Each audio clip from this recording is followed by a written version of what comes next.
ekspert od wydłużania życia. To nie jest tak, że wskoczysz i umrzesz, albo złamiesz nogę, albo stracisz pracę. Z domu cię wyrzucą. Czujesz, że możesz wszystko. Ktoś ma stany depresyjne, stany lękowe. Jak lepiej żyć? Co mogą zrobić ludzie, którzy nie mają pieniędzy? Jeżeli ktoś jest zmarzluchem, To higiena snu. bo czym jest zdrowie? Będziemy spać skórami. Każdy z nas ma jakiś zestaw wadliwych genów, wadliwe karty. Stan zdrowia dziecka po urodzeniu odzwierciedla to, jak matka się prowadziła. Już 2 grudnia spotkamy się w Wieliczce na konferencji agenta specjalnego, konferencji Grzegorz Kusz i przyjaciele. A dobra informacja dla wszystkich tych, którzy nie mają możliwości tego dnia przyjechać, bo po prostu coś się dzieje tego dnia ważnego i nie mogą przyjechać, albo z różnych innych względów, że jest zbyt daleko, bo mieszkają na przykład w Australii. Też takie dostawałem maile. Będzie możliwość zobaczenia tego wszystkiego online, bo taką transmisję planujemy, także wszystkie informacje są pod spodem. Na pewno nie będzie to ta sama energia co na żywo, bo na żywo to na żywo, także te wszystkie emocje będą na żywo, no ale chociaż trochę atmosfery będzie można również online poczuć, więc dla wszystkich tych jest online, a wszystkich tych, którzy online nie muszą, a mogą przyjechać, zapraszam, naprawdę będzie to będzie coś fajnego, ja już się nie mogę doczekać, do zobaczenia. Gościem dzisiejszego odcinka jest Sebastian Kilichowski. Od 5 lat pomaga ludziom poprawić zdrowie i lepiej spać. Specjalista od biohackingu i pasjonat medycyny funkcjonalnej. Twórca i CEO iShield, która tworzy okulary blokujące światło niebieskie. Cześć, z tej strony Grzegorz Kusz, witaj na kanale. Dziś moim gościem jest Sebastian Kilichowski. Cześć Grzegorz. Sebastian, czyli myślę, że śmiało mogę powiedzieć, ekspert od wydłużania życia. Co ty na to, jak tak cię zapowiedziałem dzisiaj wyjątkowo trochę inaczej? No, dużą presję na mnie narzuciłeś teraz. Muszę udowodnić, że to jest racja. No to mi się podoba. Ale dlaczego mówię ekspert od wydłużania życia? Że dzisiaj żyjemy w świecie, który mam wrażenie, że szukamy problemów, a mamy bardzo dużo dobrego. No bo przecież żyjemy, jakby nie było, w bogatym społeczeństwie, w bogatym kraju, w bogatej Europie, w bezpiecznym kraju. Może coraz mniej bezpiecznych czasach, ale jednak cały czas bezpiecznie. Nie mamy wojny, nie mamy jakichś problemów innych i jeśli chodzi o jedzenie, o suplementy, o wiedzę, to mamy tego bardzo dużo, czyli więcej niż kiedyś mieliśmy, tą świadomość. Więc ludzie żyją też coraz dłużej, no i coraz bardziej bogato, czyli mamy pieniądze i ci ludzie, którzy mają pieniądze, zastanawiają się już często nie co kupić, jaki kolejny samochód, czy jaką kolejną nieruchomość, tylko coraz więcej osób, również ja, zastanawiam się, jak lepiej żyć. Czyli nie wiem, czy ty też coś takiego masz, zastanawia się, no bo robiąc to, co robisz, na pewno masz wielu pacjentów, osoby obok ciebie, które się pytają, Seba, jak ja mam dożyć na przykład 80 i być zdrowy przy tym? Ja mam takie rozkminki.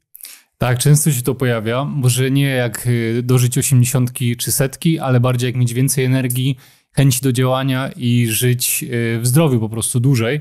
Ale faktycznie widziałem takie statystyki, że długość życia wzrasta wraz z ilością pieniędzy. Czyli ludzie najbogatsi żyją najdłużej, no pewnie właśnie dlatego, że oni są w stanie podejmować lepsze decyzje żywieniowe i środowiskowe, no i wtedy po prostu są w stanie przeżyć dłużej, bo właśnie my możemy mieć geny często wadliwe, tak, każdy z nas ma jakieś mutacje genetyczne, które sprawiają, że no nie wiem, jedna osoba jest bardziej predysponowana do cukrzycy, druga do nowotworu, trzecia do Alzheimera i tak dalej, nie?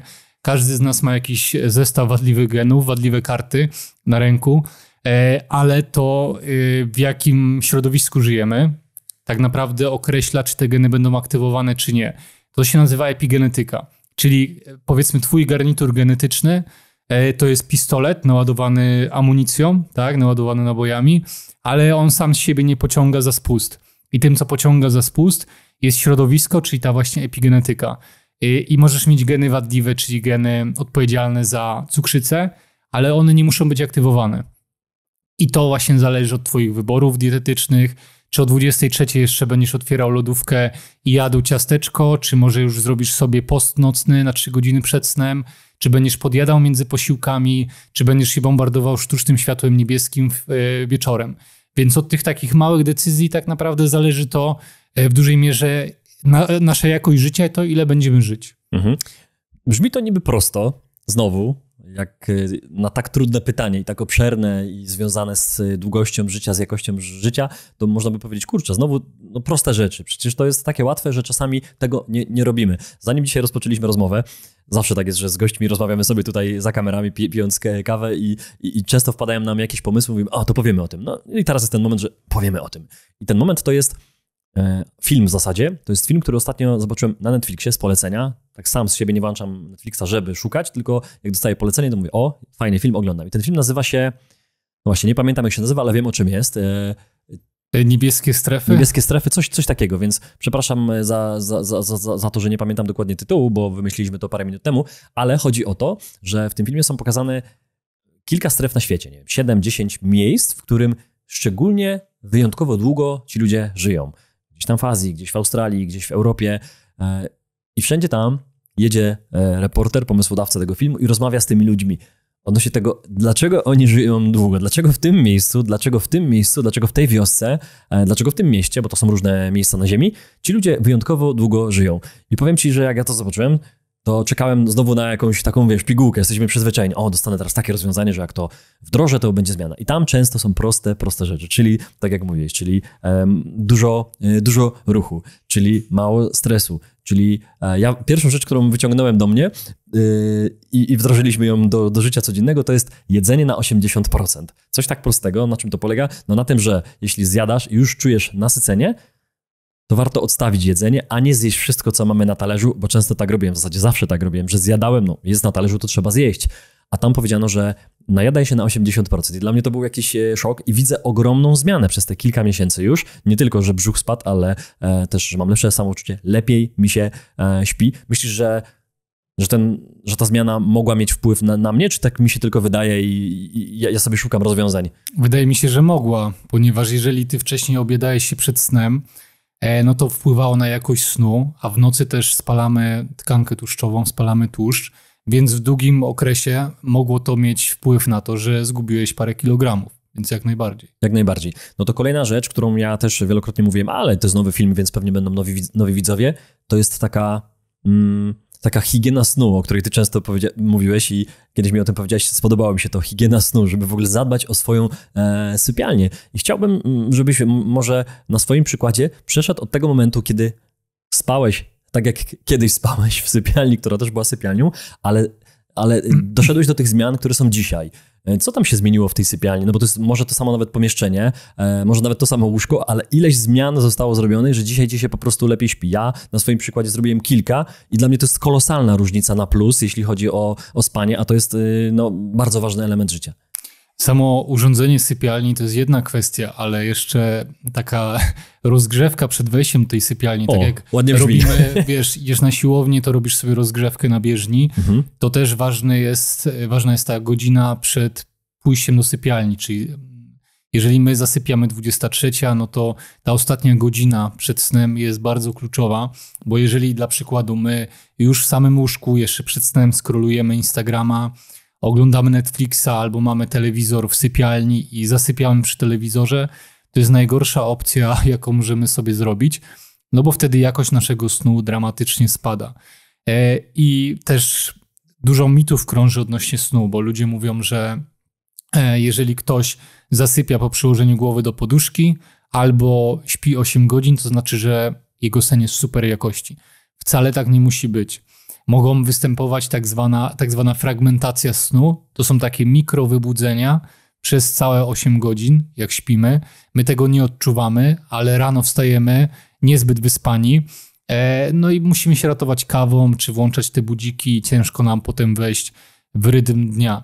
Dlatego może bym to podzielił tak na przygotowanie do snu i o tej sypialni. Więc jeżeli chodzi o przygotowanie do snu, no to mamy, tak jak już w poprzednim naszym nagraniu mówiłem, mamy coś takiego jak rytm dobowy. W dużym skrócie my ludzie postrzegamy czas, bo patrzymy na telefon, na zegarek i wiemy, która jest godzina.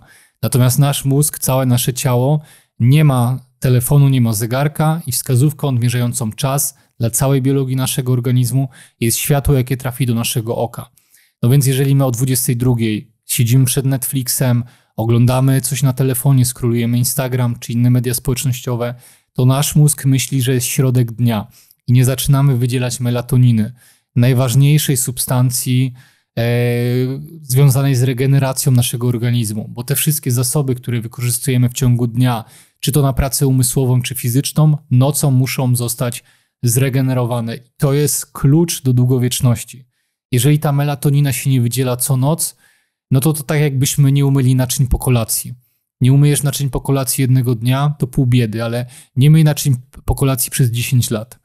To wiesz, z tej twojej kuchni zaczną się wysypywać te naczynia, zacznie tam śmierdzieć, nie będziesz chciał tam mieszkać, żyć i to samo dzieje się potem w twoim mózgu i w twoim całym ciele. Podczas snu mózg kurczy się około 70% i robi miejsce, żeby wypłukać wszystkie białka przemian materii, tak jak na przykład białko beta-amyloidy, które uczestniczą w procesie neurodegeneracji. Czyli po prostu to jest taki proces, że stajemy się coraz głupsi, aż w końcu te nasze połączenia między nerwami w mózgu zostają wymazane. Więc jeżeli my się dobrze regenerujemy i dobrze śpimy i mamy zachowaną tą higienę snu właśnie, o której powiedziałeś, to do takiej sytuacji albo nie dojdzie, albo odciągniemy ją bardzo w czasie. Bo czym jest zdrowie? Zdrowie to jest opóźnienie nadejścia choroby lub śmierci. Bo my nie jesteśmy w stanie zatrzymać śmierci. Gdyby tak się dało, no to bylibyśmy nieśmiertelni. Niestety tak się nie da, więc jedynie co, no to możemy odwlec pojawienie się tej choroby w czasie. I to jest bardzo ciekawe zagadnienie, nad którym naukowcy rozważają na całym świecie. I właśnie w te niebieskie strefy ludzie zamieszkujący te niebieskie strefy wiele rzeczy robili dobrze, tak? Oni głównie skupiali się na środowisku i na tym, co jedzą. Dzisiaj żyjemy w takim świecie, gdzie każdy z nas pędzi, każdy z nas chce się rozwijać, chce zarabiać coraz więcej, pracuje coraz więcej i niestety no, ten permanentny stres sprawia, że czujemy się coraz gorzej, mamy coraz mniej energii, mamy coraz mniej chęci do działania, czujemy się przestymulowani, bo nasz organizm już nie wyrabia, bo my ciągle ciśniemy, ciągle przemy do przodu, a nie ma czasu na regenerację. Ludzie o tym zapominają.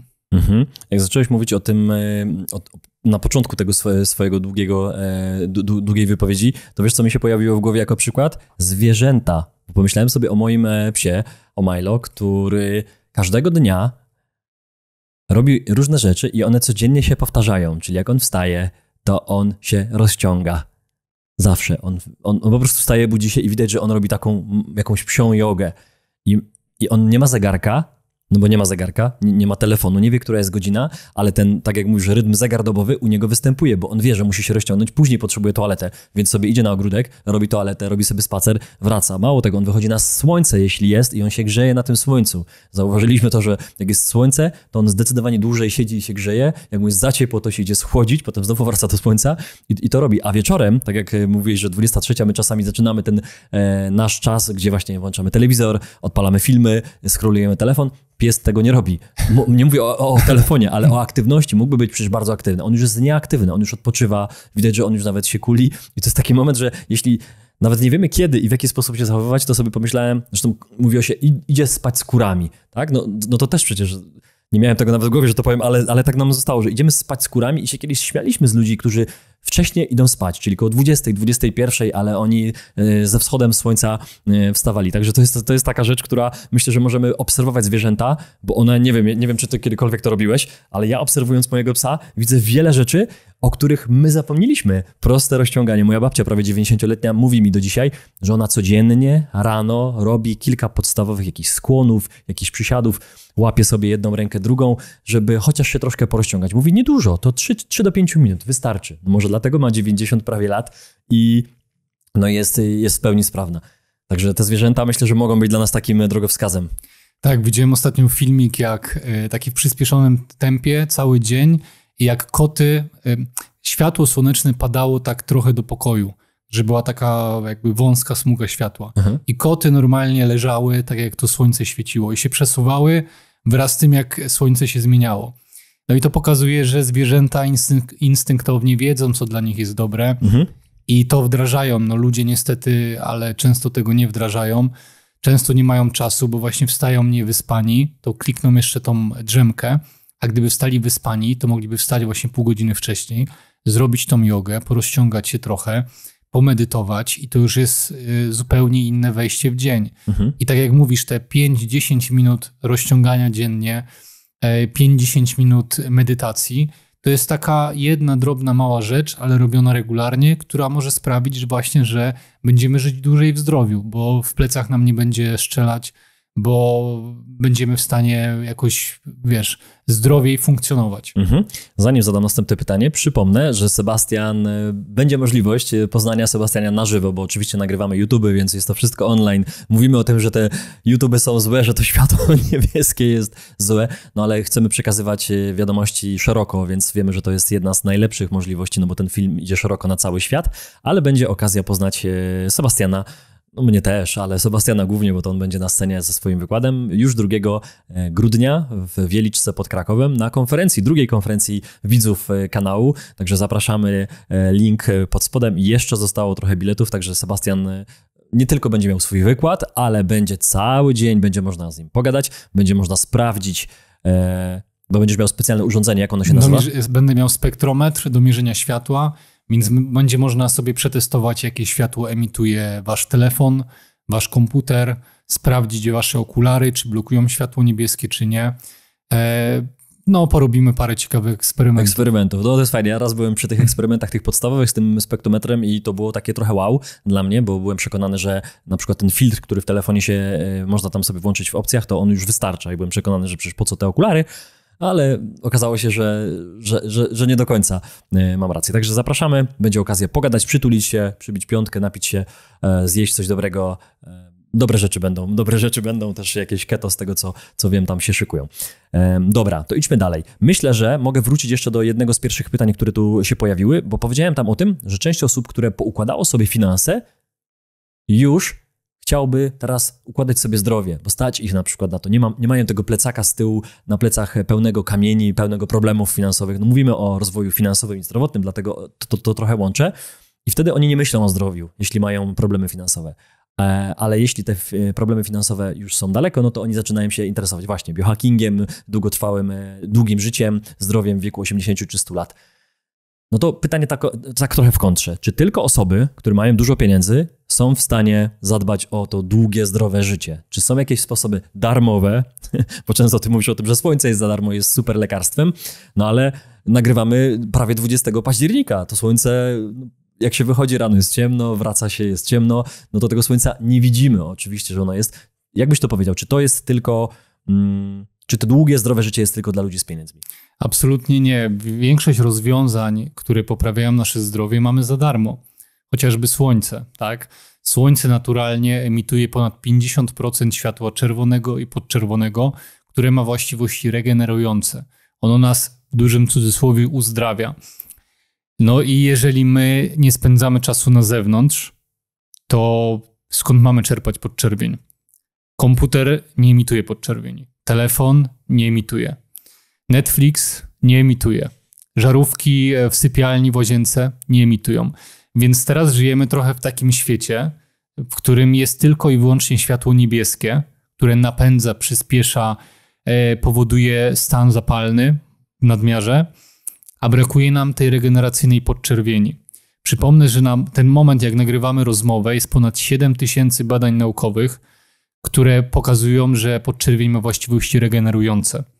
Ona ma właściwość wniknąć między 10 a 15 cm w głąb naszego ciała, dotrzeć do mitochondriów, czyli do takich fabryk energii, bo w mitochondriach jest produkowana energia, tak, dla naszego mózgu, dla naszego serca, dla naszego ciała.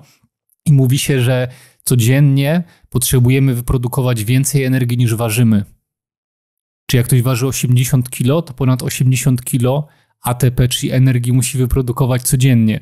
Więc te małe fabryki mitochondria mają dużo pracy. I właśnie to nasze zdrowie, to ile mamy energii, zależy od tego, jak sprawnie mitochondria działają. A podczerwień, światło podczerwone napędza je. Sprawia, że one działają szybciej tworzą tą energię. Dlatego podczerwień jest niezbędna do długiego i zdrowego życia.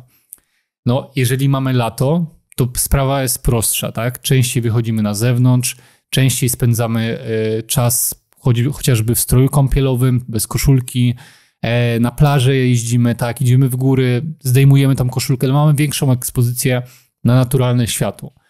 I co za tym idzie, mamy większą ekspozycję na podczerwień. No ale idzie teraz zima, tak, więc my 90% czasu będziemy spędzać w zamkniętych pomieszczeniach bez dostępu do podczerwieni. Więc co mogą zrobić ludzie, którzy nie mają pieniędzy? Iść i morsować. Pierwsza rzecz.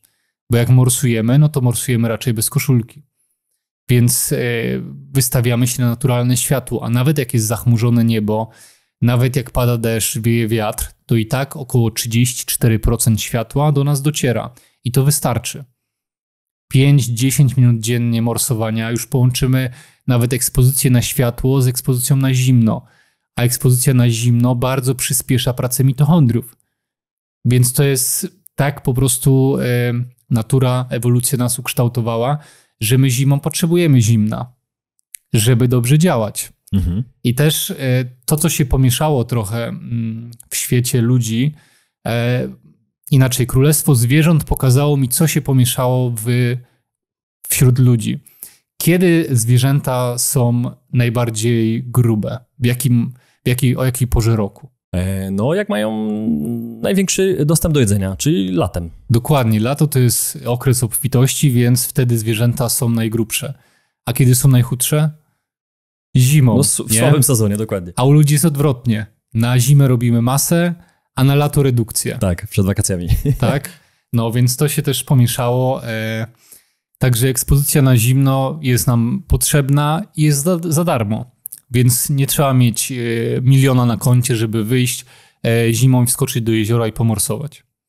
A ja tutaj znowu troszkę wbiję klin i oczywiście zgadzam się z tym, bo obserwując na przykład, nawet nie patrząc na Rosję daleką, czy Ukrainę, czy Białoruś, czy te wschodnie, nie wiem, może Chiny, tam gdzie kiedyś pokazywano, że szkoły albo nawet przedszkola dla dzieciaków są tak wymyślone, że to są szkoły, gdzie te dzieciaki śpią na zimnie i są wystawiane na zimno. Nie wiem, czy to widziałeś, że dzieci w wózeczkach widziałem takie filmiki. Spały po prostu na zewnątrz i były oczywiście opatulone, ale spały i nic się nie działo, a my chcemy te dzieciaki przegrzewać. Często one śpią w temperaturze 20 kilku stopni i są po prostu przegrzane i to jest problem, a nie problem, że mają zimno, więc to jest ta kwestia, ale dopytam o to morsowanie, bo powiedzieć, że rozwiązaniem jest morsowanie. Dla kogoś, kto nigdy nic takiego nie robił, dla niego zima to jest zimno, że on musi się ubrać, nagle wyjście bez ubrań i wejście do zimnej, lodowatej wody, czy nie będzie jeszcze większym szokiem? Czy powinniśmy jakoś się przygotować do tego? Czy od razu możemy na 5 minut sami pójść i wejść sobie, nie wiem, do pasa, do rzeki, która jest obok naszego domu?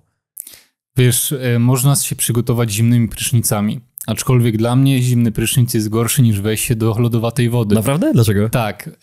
No nie wiem, bo to musisz sam odkręcić i stoisz tam pod tą wodą. Masz jeszcze wyjście. Masz jeszcze wyjście, tak. No, a tam tak po prostu wchodzisz do tej wody i siedzisz. Ale też masz wyjście, Sebastian. Musisz tam podjechać pod to jezioro, rozebrać się i też zdecydować, że zawsze możesz wrócić do auta, gdzie jest ciepło. Może to chodzi o to zaangażowanie, bo jak już pojedziesz, już się rozgrzejesz, zrobisz tą rozgrzewkę, już wejdziesz, to już siedzisz. A już zacząłeś sezon? Jeszcze nie, ale będę zaczynał teraz, bo już robi się coraz zimniej. Dzisiaj był -1 stopień w Katowicach, więc powoli już zaczynamy sezon. Temperatura wody może być poniżej 10 stopni, żeby już odczuwać efekty. Bo właśnie co nam morsowanie daje? Chodzi o to, że mamy różne rodzaje tkanki tłuszczowej. Mamy tkankę tłuszczową białą, która jest generalnie takim magazynem tłuszczu i oszpeca nas. Chcemy się jej pozbyć. Ale mamy na przykład tkankę tłuszczową brązową, brunatną. I ona jest aktywna hormonalnie. Ona nas grzeje. I jeżeli mamy więcej tej brunatnej tkanki tłuszczowej, to więcej kalorii wytracamy w postaci ciepła. Czyli po prostu, mówiąc kolokwialnie, jak się nażresz na wieczór, to twoja brunatna tkanka tłuszczowa przepali to w postaci ciepła. To będzie dobra rolka. Tutaj już widzę, że się Dawid uśmiecha, także będzie miał co ciąć. I jeszcze dokończę wątek, bo osoby, które mają tak zwaną elastyczność metaboliczną, i to bardzo świetnie widać po zjedzeniu pizzy. Ja na przykład jak zjem pizzę, a mam tą elastyczność metaboliczną, to ja po pół godziny czuję, jak po prostu płonę cały. Bo moja tkanka tłuszczowa, mój organizm, moje mitochondria... A co masz na myśli, że płonie, że w sensie robi ci się ciepło, czy po prostu brzuch ci się robi większy? Nie, temperatura ciała rośnie. Przez jedzenie pizzy? Tak. Dlaczego? Bo to działa tak, że jeżeli masz elastyczność metaboliczną, to twoje mitochondria robią coś takiego, co się nazywa rozprzęganie. Mówiąc w dużym skrócie, one wytracają kalorie w postaci ciepła. Czyli jeżeli masz dobrze działające mitochondria i najesz się, wciśniesz w siebie więcej kalorii niż potrzebujesz, no to jakby te kalorie mitochondria przepalą w postaci ciepła, żeby cię ogrzać. Bo to jest ewolucyjny mechanizm. Bo generalnie pierwsi ludzie pochodzili z Afryki i oni mieli zupełnie inny typ mitochondriów niż Europejczycy. Mitochondria ludzi zamieszkujących Afrykę, one nie rozprzęgały, czyli nie wytracały energii w postaci ciepła, bo oni tam nie mieli zimna w ogóle. Ich problemem było uciec przed tygrysem, więc mitochondria 100% kalorii zamieniały w energię. A w Europie, na przykład w takiej właśnie Polsce czy Rosji, no to zimą jest zimno, więc tutaj nie było tygrysów, więc naszym zagrożeniem było to, że zamarzniemy. Dlatego ewolucyjnie nasze mitochondria się przystosowały i zaczęły rozprzęgać, czyli wytracać kalorie w postaci ciepła, tak żeby nas ogrzać po prostu. Dlatego jak jemy posiłek bogaty w białko chociażby, to czujemy, że ta termogeneza, czyli grzanie organizmu rośnie. I teraz, jeżeli masz więcej brunatnej tkanki tłuszczowej, to rozprzęganie działa lepiej. Czyli jesteś w stanie szybciej się ogrzać, masz lepszą kontrolę temperatury. Dlatego, jeżeli ktoś jest zmarzluchem i nienawidzi zimna, to jest największy i najlepszy powód, żeby wskoczył do tej wody. Bo co się najgorszego może stać? Będzie ci zimno i tyle. To nie jest tak, że wskoczysz i umrzesz, albo złamiesz nogę, albo nie wiem, stracisz pracę. Z domu cię wyrzucą. Wskoczysz do wody, będzie ci zimno przez 5 minut, a potem jak wyjdziesz, to czujesz, że możesz wszystko. Że nie ma granic, że możesz góry przenosić. Jest taki wystrzał endorfin, więc jeżeli ktoś ma pogorszenie nastroju zimą, ktoś ma stany depresyjne, stany lękowe, wejście do zimnej wody da taki zastrzyk endorfin, że od razu chemia mózgu się zmienia.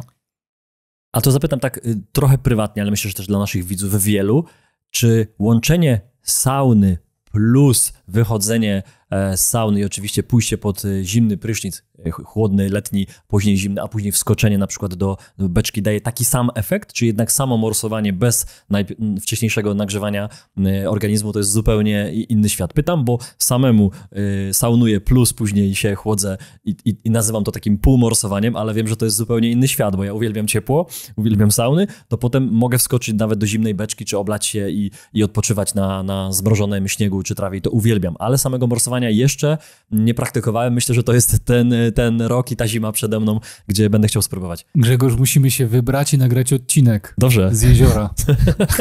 Jak najbardziej jestem, ale wracam do pytania. Zadeklaruj się tutaj na wizji. Deklaruję się, nie wiem czy nagramy, ale możemy zdjęcia zrobić, nie wiem czy będzie film z tego, ale zdjęcia i spróbować jak najbardziej chcę. Chętnie bym to zrobił pod okiem kogoś, kto już w takiej zimnej wodzie był, także jestem otwarty. Super, to jest na taśmie. Jest na taśmie. U mnie w ogródku stoi na jakiś czas pożyczona sauna taka mobilna na przyczepce, więc dlatego ta sauna jest, ale nie ma żadnej opcji, wiesz, z wodą, nie ma tam rzeki, nie ma tam nic, więc dlatego to pytanie o tą saunę, czy tam jakąś beczkę z wodą postawić, czy ma to sens? Tak, ma to sens jak najbardziej, bo wtedy wchodzisz do sauny, grzejesz się, wtedy uruchamiasz tak zwane białka szoku cieplnego, one sobie tam robią robotę, potem wchodzisz się schłodzić do takiej beczki zimnej wody i to działa rewelacyjnie, ponieważ rozszerzasz naczynia krwionośne, potem je kurczysz, jest lepszy przepływ krwi i generalnie takie sesje są jak najbardziej super. Ale żeby też to nie było tak, że do tej wody wchodzisz na 10 sekund, nie? Zimnej, tylko tam fajnie posiedzieć z 5-10 minut. Mhm. Nie jest to łatwe. Nie jest to łatwe. Nie jest to łatwe. W jaki sposób zacząć? To może zadam takie pytanie, które może idzie w kierunku tego, czy trochę się oszukiwać i szukać innych sposobów, czy jednak jeśli mówimy o morsowaniu, to po prostu trzeba iść nad wodę, nad rzekę i wejść do tej wody chociaż do pasa. Czy to jest rozwiązanie? Czy na przykład jakimś rozwiązaniem dla ludzi, na przykład, którzy mieszkają w mieście i oni mówią, no sorry, ale nie ma tutaj żadnej rzeki, no to nie kupię sobie na przykład beczki z wodą, bo nie mam balkonu, czy wyjście do okna bez koszulki albo przed blok, no nie wiem, bez koszulki, no szukam jakichś rozwiązań. Czy to jest w ogóle jakaś alternatywa, czy to jest w ogóle zupełnie inny świat, który nie działa? Jeżeli ktoś mieszka w mieście, to może iść sobie na kryokomorę, no ale to znowu kosztuje. I też morsowanie moim zdaniem jest lepsze i efektywniejsze niż kryokomora, bo mamy ciecz versus gaz, inaczej się rozchodzi temperatura. Dlatego morsowanie w rzece, w jeziorze, w wannie jest najtańsze i najlepsze.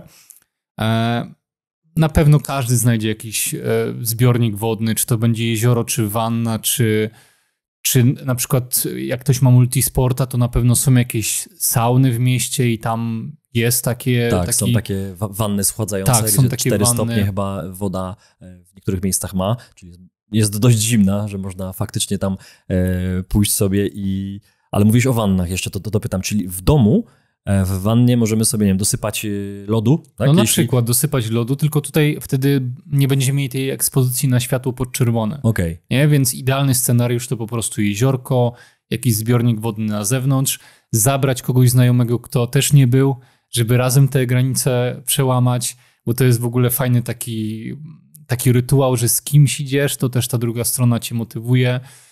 No i po prostu polecam tak, zjeść posiłek bogaty w białko i po pół godziny lecieć nad wodę.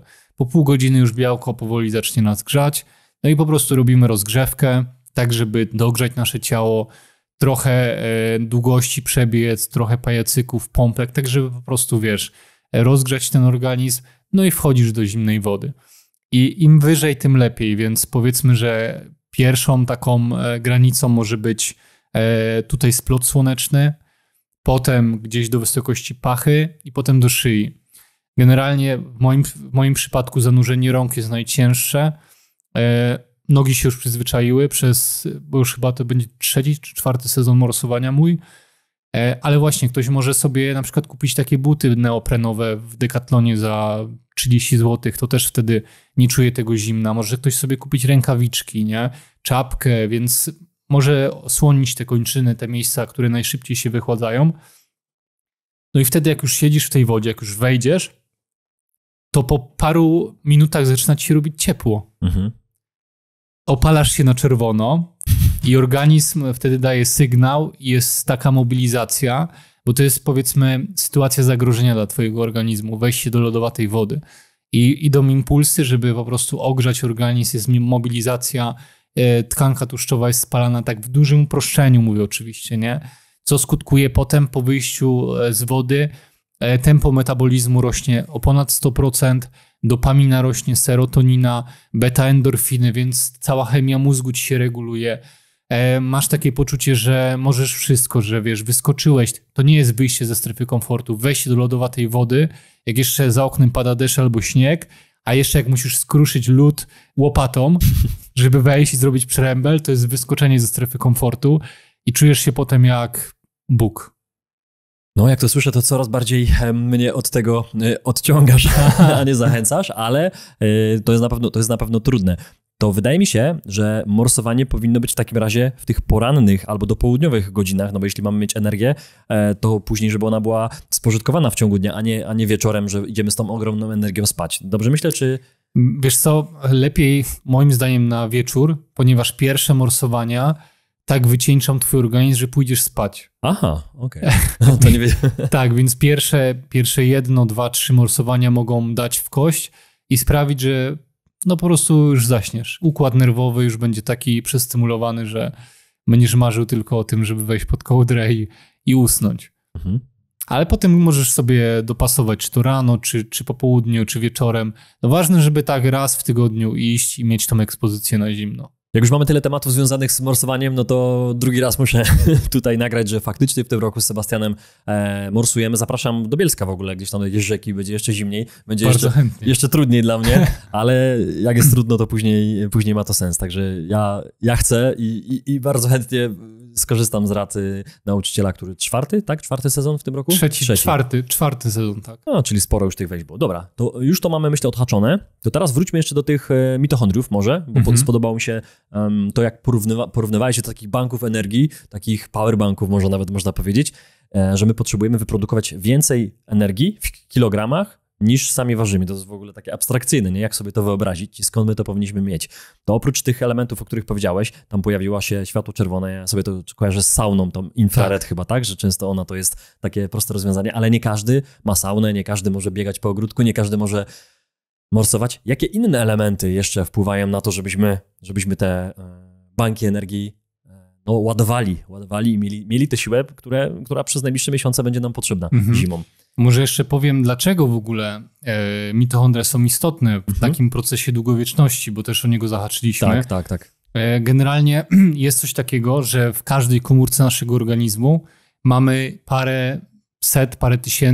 paręset tysięcy mitochondriów i niektóre mitochondria mogą być właśnie sprawne i działać szybko i szybko produkować energię, a niektóre będą działać już wolno, tą energię będą produkować słabiej. I stosunek tych dobrych mitochondriów do tych złych nazywa się heteroplazmia.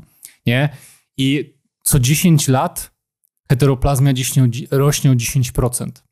Dlatego jak jesteśmy młodzi, możemy jeść syf, możemy imprezować codziennie i tak czujemy się świetnie. Ale co 10 lat tempo heteroplazmii rośnie o 10 i już czujemy się coraz słabiej. Mitochondria coraz gorzej produkują energię, bo w każdej komórce jest przewaga tych wolno działających, tych uszkodzonych, więc energia nie jest produkowana tak sprawnie, a najwięcej mitochondriów mamy w mózgu i w sercu. Dlatego gorzej nam się myśli, jesteśmy rozpraszani notorycznie, mamy słabszą wydolność, wejście po schodach na 4. piętro to już jest wyzwanie. Tak? No i generalnie jak heteroplazmia dojdzie do 80, do 90, to jest koniec, umieramy, bo już nie ma energii na procesy życiowe. Już nasze serce nie ma energii, żeby bić, nasz mózg, żeby myśleć i wtedy jest nasz koniec po prostu, więc celem długowieczności i naszym celem jest spowolnić tempo heteroplazmii. Zadbać o mitochondria, żeby było ich jak najwięcej i żeby były jak najbardziej sprawne, żeby te uszkodzone wymienić, czyli zrobić taki recykling komórkowy i żeby to się wszystko działo, to musimy dobrze spać, bo podczas snu naturalnie wydziela się melatonina, nasz hormon snu i regeneracji i tak jak kiedyś już powiedziałem, ona zabezpiecza 2 programy naprawy komórkowej. Pierwszym programem jest autofagia, czyli właśnie ten recykling komórkowy. Te mitochondria, które słabo działają, są rozkładane z surowców powstałych po rozłożeniu. Organizm robi nowe, lepsze, bardziej wydajne, więc w obszarze komórki produkcja energii rośnie. Nie? Drugim programem komórkowym, którym opiekuje się melatonina, jest apoptoza, czyli kontrolowana śmierć komórki. Jeżeli mamy na przykład jakieś wadliwe geny odpowiedzialne za nowotworzenie, tak? I nasze środowisko, w jakim żyjemy, jest kiepskie, bo mamy dużo stresu, nie dosypiamy, mamy słabą dietę i zaczyna się rozwijać nowotwór. Ale zanim on przejmie kontrolę nad komórką, dorobi sobie naczynia krwionośne i zacznie się rozprzestrzeniać dalej, to organizm może w kontrolowany sposób zniszczyć taką komórkę i z surowców powstałych po jej rozkładzie zrobić nową, lepszą, sprawną i bardziej wydajną. Dlatego to jest mega istotne, żeby każdej nocy melatonina naturalnie się produkowała, wydzielała, żeby te 2 programy komórkowe zostały zaopiekowane, bo wtedy po prostu jesteśmy zdrowi, mamy dużo energii, nasze mitochondria dobrze pracują, sprawnie produkują energię, lepiej pracuje nasza głowa, nasz mózg, lepiej nam się myśli, mamy lepszą formę na siłowni, możemy przebiec więcej, tak? Jesteśmy bardziej sprawni. I to jest takim kluczem do długiej wieczności. Okej, myślę, że temat trochę wyczerpany na dziś, ale więcej o mitochondriach Sebastian będzie mówił 2 grudnia na naszej konferencji, o której przypominamy, będziemy tam wspólnie, także zapraszamy. Jeszcze trochę jest miejsc, więc będzie tam wykład, nie tylko na scenie, ale będzie można oczywiście Sebastiana zapytać o wszystkie szczegóły, o jego doświadczenia, które on wprowadza do życia. Ale ja chciałem na zakończenie jeszcze zapytać o te mitochondria. Na przykład w kontekście studentów, no to są oczywiście młode osoby, ale wiele osób, nie wiem, pracuje w nocy, rozwaliło sobie te mitochondria, ma ten bank energii no niedziałający. No nie wiem, ktoś pracował przez ostatnie 2 lata na nocne zmiany, zwolnił się dzisiaj i jest w nowej pracy, chciałby to zmienić. Student miał sesję i nie spał imprezował przez ostatnie kilka miesięcy. Młoda mama, młody ojciec wstawał przez ostatnie miesiące do dzieciaka, teraz już dziecko lepiej śpi, no i chciałyby sobie te wszystkie 3 grupy osób zregenerować te mitochondria. Czy to jest proste, albo w jaki sposób właśnie przyspieszyć ten proces? No takie trochę pytanie combine, ale myślę, że wiele osób ma coś takiego, że oni mówią, no nie da się, Sebastian, spać codziennie idealnie. Wiesz, praktyka jedno, a teoria jedno, praktykę drugie. No życie nam pokazuje, że czasami nie możemy, bo właśnie pracujemy, imprezujemy, uczymy się po nocach, no i jak wrócić do tego idealnego stanu? Generalnie, jeżeli chodzi o naprawę mitochondriów, o usprawnienie działania mitochondriów, to jest cała gama rozwiązań. Począwszy od suplementacji, możemy suplementować magnez, który jest niezbędnym mikroelementem do tego, żeby mitochondria dobrze działały. możemy poćwiczyć nad oddechem, możemy sobie zakleić usta taśmą, ponieważ... Na całą noc do spania, tak? Tak, ponieważ... Ale całe usta, czy zrobić, bo są takie taśmy, które mają w środku jednak taką, widziałem, dziurkę, czy to mają być całe usta zaklejone, czy to nie ma znaczenia? Celem jest to, żeby oddychać przez nos. Okej, czyli najlepiej by były całe, usta, czyli takie tak. plastry specjalne. Ostatnio jest to modne bardzo, bo Iga Świątek trenowała z zaklejonymi ustami. No tlen jest potrzebny mitochondriom w procesie wytwarzania energii, więc to też jest ważne. Nie musimy się martwić, że się udusimy. No nie, jeżeli nie mamy zapchanego nosa, to się nie udusimy. Kolejną kwestią jest ten sen oczywiście. Muszę to jeszcze podkreślić, że może nie codziennie jesteśmy w stanie super idealnie spać, ale fajnie jakbyśmy zmaksymalizowali starania nasze, żeby ten sen był fajnej jakości, żebyśmy go stawiali bardziej na pierwszym miejscu jako priorytet. No bo co z tego, że będziemy zakuwać całą noc, jak te wszystkie informacje przyswajają się podczas fazy snu REM, a ona praktycznie nie będzie istnieć, skoro zawalamy nockę, więc to jest nieefektywna nauka. Musimy mieć czas dobrej jakości sen i tą fazę REM, żeby przyswoić wiedzę, żeby nauczyć się czegoś nowego. Także uczenie się po nocach dzień przed egzaminem to nie jest dobre rozwiązanie. Kolejną kwestią jest wychodzenie na naturalne światło, czerpanie tej podczerwieni, która też napędza produkcję energii w naszych mitochondriach.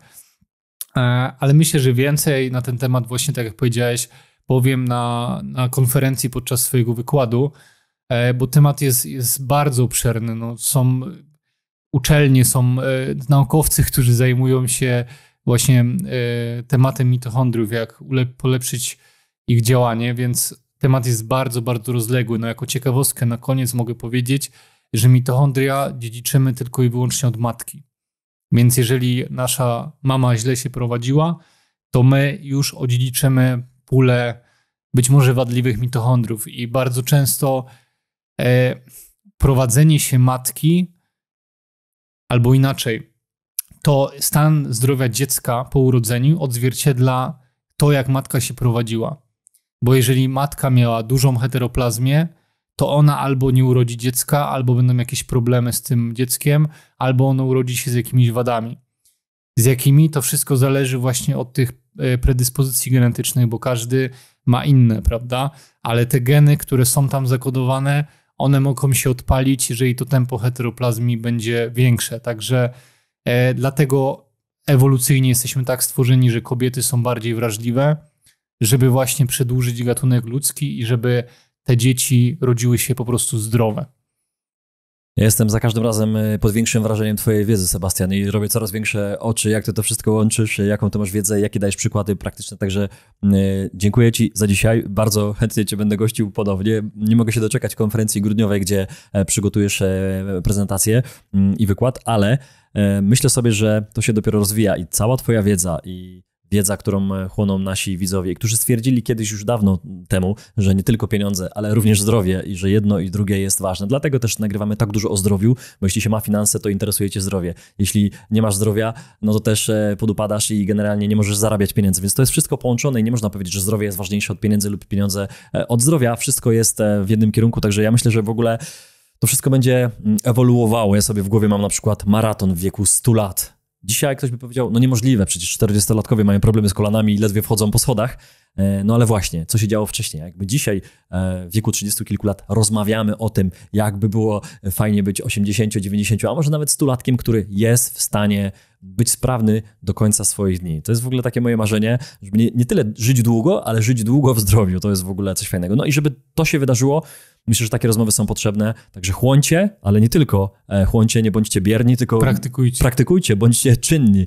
Dajcie mi znać w komentarzach, Sebastianowi, kto z was będzie w tym sezonie chciał morsować. Tak, gorąco namawiam do morsowania, szczególnie zmarzluchów. Dokładnie tak. Ja jestem zmarzluchem. Urodziłem się w czerwcu, ciepłym miesiącu. Bardzo lubię słońce, ogrzewać się, ale wiem, że warto zrobić coś innego, szczególnie jeśli ma to pomóc w zdrowiu. Dziękuję, Sebastian. Dzięki, Grzegorz. Wszystkiego dobrego. Cześć. Dziękujemy za obejrzenie tego odcinka. Jeśli ci się spodobał, nie zapomnij zostawić łapki w górę i subskrypcji, aby nie ominęły cię nowe filmy. Sprawdź również pozostałe odcinki na kanale lub słuchaj ich w formie podcastu. Do usłyszenia.